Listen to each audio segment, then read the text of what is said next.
PEGI 18. Hi, my name is Ashraf Ismail, Game Director of Assassin's Creed 4 Black Flag, and I'm excited to show you more of our open world locations and activities. This is by far the biggest and most diverse game world we've ever built. Over 50 major locations and more than 75 uncharted islands. In this demo, we will be jumping around to different parts of the Caribbean world and showing off some of this diversity. Here we are on Andreas Island, a coconut island with a pirate village. Up ahead, we have a tavern. Taverns are places where you can hire crew, pay for secret information about valuable convoys, you can play mini-games, and of course, you can have a drink. To gain access to all of this, you need to prove yourself with your fists.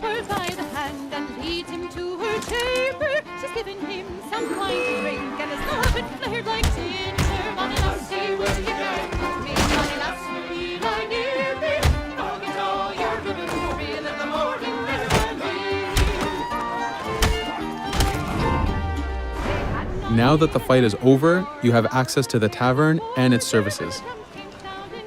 This being a tavern, there's always plenty of rum to be drank, but drinking too much will have some fun surprises for you.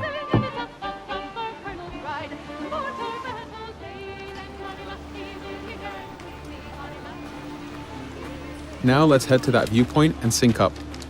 Each viewpoint in the game is a small navigation puzzle to reach the top. Synchronizing unfogs the map, showing you nearby collectibles and activities, and it also becomes a fast travel point so that you can quickly get back here. The world is massive. We need it to make it comfortable and easy for you to get to where you want.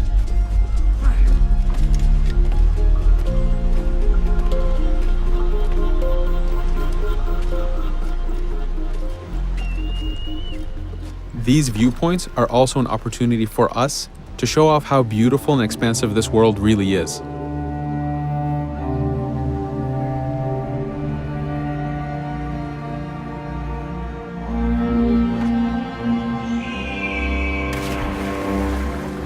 Now we're heading to another important location, underwater shipwrecks.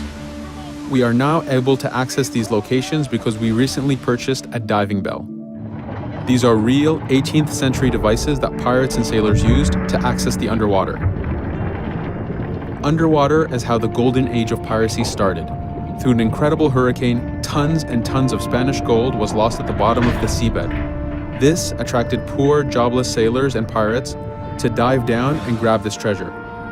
It was important for us to include the underwater as a new environment because it was so important to the history of piracy. The underwater is full of unknown dangers and predators.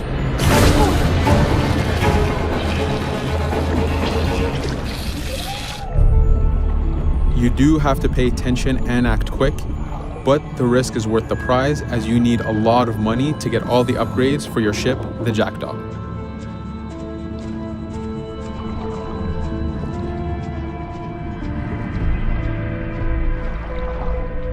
Stealth is very important even in the underwater. Here we can use the seaweed and plant life to keep yourself hidden from sharks and other dangers.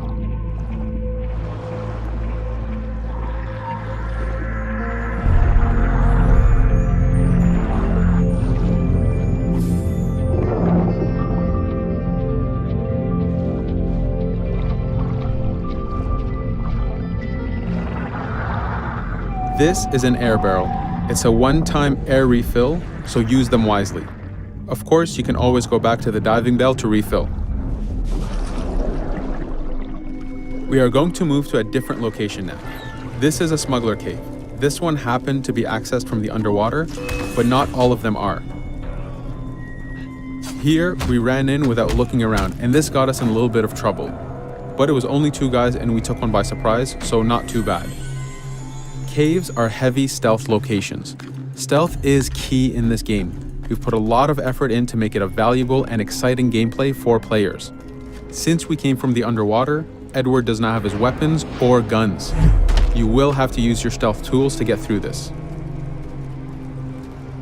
Here, we will utilize the whistle to take out the brute.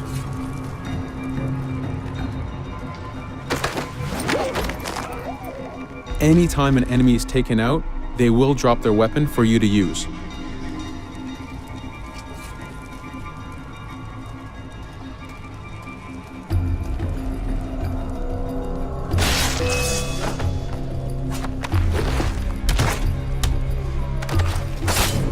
Again, we are taking these guys by surprise and using their own weapons against them.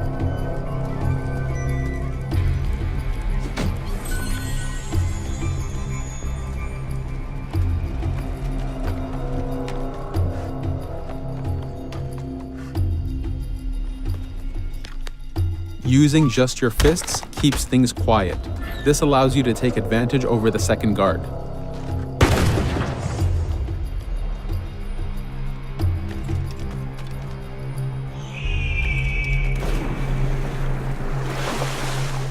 Up to this point, we've been doing a lot of pirating. This has attracted the attention of pirate hunters. This is fed back to you with the clashing swords above the health bar. This is a first level hunter after us. You can push the wanted system to reach level 4, where you have a fleet of intense aggressive hunters after you. The horn you heard indicates that this is a charger type ship. This ship is all about getting close and ramming. Each ship type has a unique sound associated to it, the scariest being the war drums of a man of war.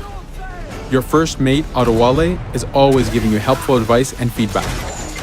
The chain shot is a stun weapon. Hitting ships slows them down. Great for stopping a charger's attack.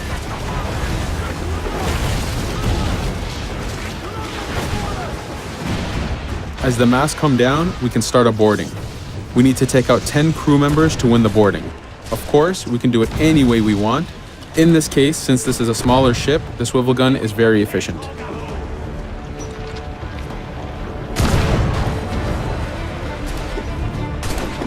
There are many objectives in the boarding system, including destroying powder keg reserves and removing the flag from the top mast. But the most basic objective is to eliminate the crew. Here, you can see Edward utilizing his dual cutlasses and guns, combining them in counters and combo attacks. You do have a max of 4 shots before reloading, so make them count.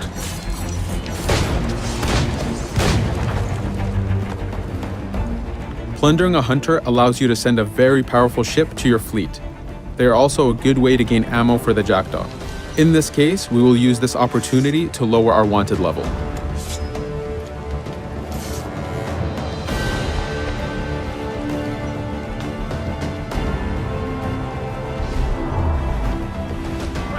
A very important new activity in Black Flag is harpooning. Historically, pirates harpooned as a source of income. Ready the whaleboat, lads.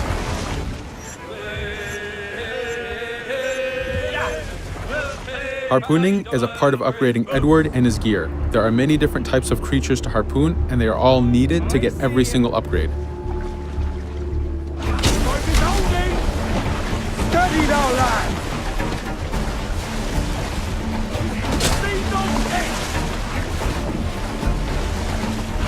Success!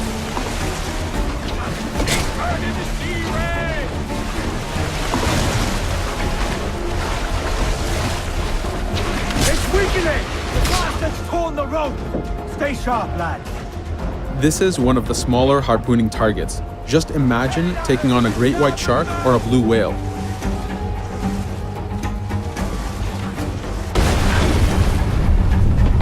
This one's dangerous!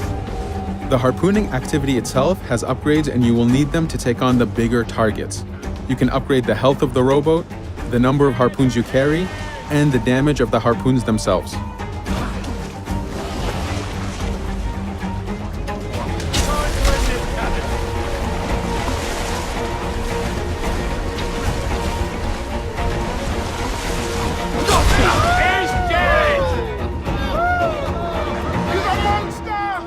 This was just a tease of the activities and locations. There is tons more for you to experience. Thank you for watching.